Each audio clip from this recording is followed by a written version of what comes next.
James earns millions from internet marketing. Tim's got millions of questions. Welcome to Freedom Ocean. Now, jump on in. James Schramko, welcome back to the Freedom Ocean episode 6. Love getting back into the ocean, Tim. It is lovely to be back. And hello, listeners. Welcome back to, we can confidently say, Australia's #1 podcast on internet marketing. Thanks to the Apple iTunes, well, not thanks to the Apple iTunes Store, according to the Apple iTunes Store. Yeah, it's quite amazing, really. In fact, yeah, it is. Well, and what I'm loving in this ocean is that everyone's engaging with us. People may not know, listeners may not know, but we don't do these shows each week, one show a week. We're actually up here, you're in the lab, and we're about to knock off quite a few.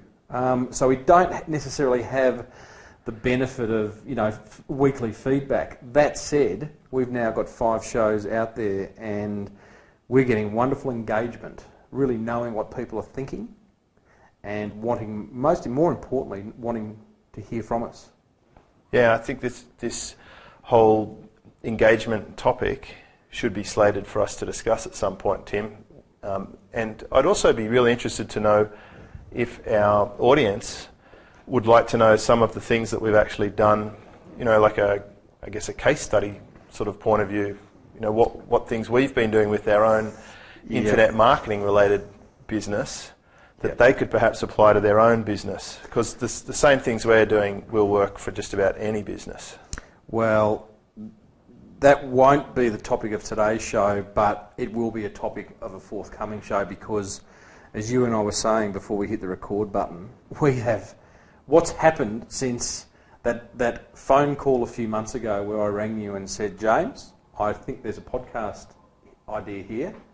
And from that point, we now have 5 episodes out there. We have a YouTube site. We have a Facebook fan page where people are conversing with both us and each other. We're out there on our individual Twitters, iTunes, blogs. It's everywhere. And I think it would be a really interesting, I hope, our listeners would be interested in how that came to be. Well, one of the other things we have is a customer database where people actually want to hear from us. Yeah.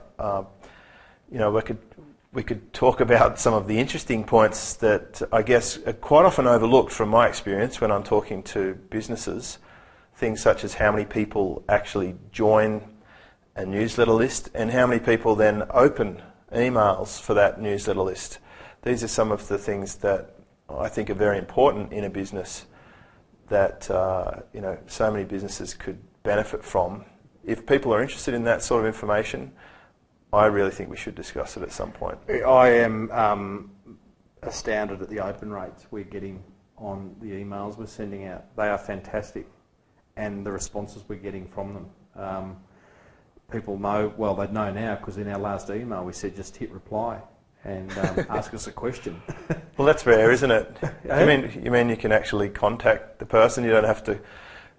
I love those no reply. You email back and it says, sorry, no one's reading this email. Isn't that bizarre? They might as well just say, look, we just don't give a shit about you at all. Absolutely.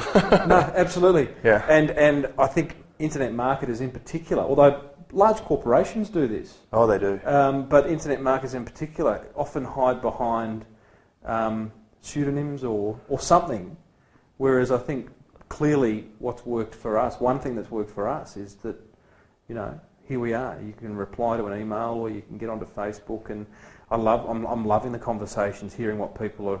I'm personally loving the fact that there are a lot of small business owners of bricks and mortar product and service-based businesses listening to this show, which was a dream of mine. There's a lot of internet marketers listening to the show as well, which you would expect. But it's wonderful because I strongly believe that the good internet marketers are doing things that are so incredibly relevant to the marketing of small businesses these days, and yet they're not finding out about them. I remember talking to a local business about their email form on their website, speaking of access to the customer, and I said to them, look, there's something missing from your form. And they said, what? And I said, the DNA sample They're like, what? I said, well, you want everything else. You want their name, their address, where they live, their phone number, their second phone number, blood type. I mean, you're just missing the DNA sample. Yeah. No wonder nobody's filling out the form. Yeah, funny you did. I signed up. I'm running a discovery session with a client next week, full-day discovery session. So when I do that, I generally sign up for whatever they've got going, so I can get a sense of what they're about. And he had a pop-up on his site, which I thought was great. He's in the financial planning area. Popped up. Unfortunately, the form it didn't require DNA. It did require blood group, but no, it was a lot. I mean, why? Seth Godin in Permission Marketing, which I think we might have touched on before. It's an old book, but a good book. And what he does say is, ask for the simple stuff. First name and an email, and then over time, as you get to know them and they get more trust, then you can slowly ask for more. It's no different in real life, is it? You meet someone and you say, hey, second and third time you meet them, what's your number? I wonder if our listeners have gone along to freedomocean.com and seen what details we ask for. You'd think that us putting out a website and asking for subscribers, we'd be using some of the ideas that we talk about. Yeah. Now, here's a thought, Tim. You might be surprised, or maybe not, to know that a lot of businesses are quite eager to pay somebody to learn about more advanced internet marketing strategies as it becomes apparent that the internet is here to stay. Mm-hmm. There's a whole business around that. Mm-hmm. Would that be a good topic to talk about today? I do. What would you call that topic? Well, I call it local business marketing or local business consulting, and it's one of my passion businesses because it was the one that allowed me to step away from my job. Okay.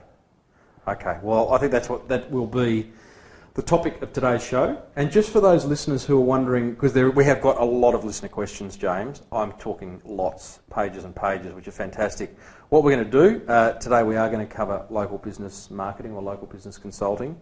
And then in our next show, we're going to take some listener questions. We're just going to go with some listener questions. Let's do the hot seat. The hot seat. I want you to fire them. Tim's got a million questions, and they're his and others. Yeah. And in fact, one of our listeners did say, love the fact that you've asked for questions from us, but I thought you were the guy with all the questions. So, yeah, well, I am, but I think in the spirit of this being a show for the people, it is a two-way street here. This is one of the... Let's go back to engagement here. It's not about us creating something and then pushing it out to the marketplace. It's actually a responsive, dynamic situation where we're creating things that are actually useful for our audience, and in order to continue to that core thing, to have integrity, if you like, we really do put a lot of effort into making sure that we're covering the needs of our audience base by asking them what they think and demanding feedback. And I love seeing the comments on iTunes. There's lots and lots of comments, but it's what is said in the comments that actually drives the future of the next podcast. Absolutely it does. Okay, well, let's get stuck into today's topic, which is local business marketing. How do you define it, James? What is it? This is simply a case of where you have some internet marketing knowledge.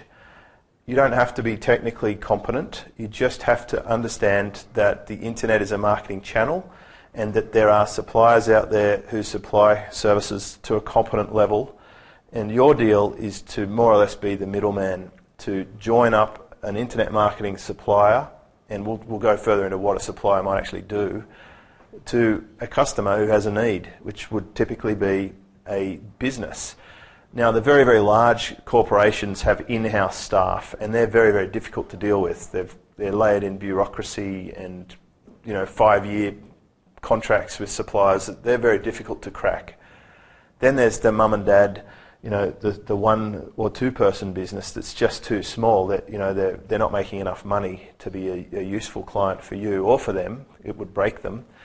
But in the SME market, as we call it in Australia, the small to medium enterprise, there is huge opportunities for a win-win-win situation where your client is going to be better off, your supplier can get work, and you get to profit from being the matchmaker. It's It's really just being a matchmaker. So is it simple as you're the